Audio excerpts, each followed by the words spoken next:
একটা মেয়ে অনেক আশা নিয়ে পরের ঘরে আসে সংসার করার জন্য।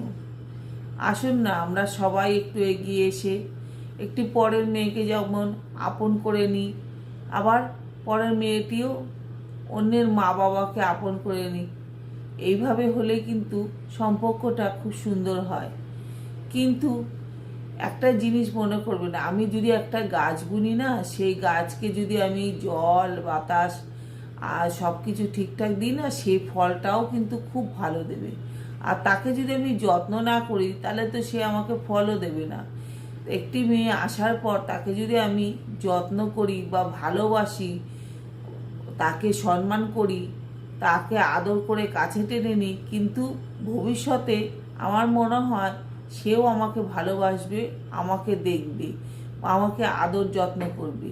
সে কখনোই আমাকে তখন ফেলতে পারবে না। আমি যে তাকে একসময় ভীষণ ভালোবেসেছি।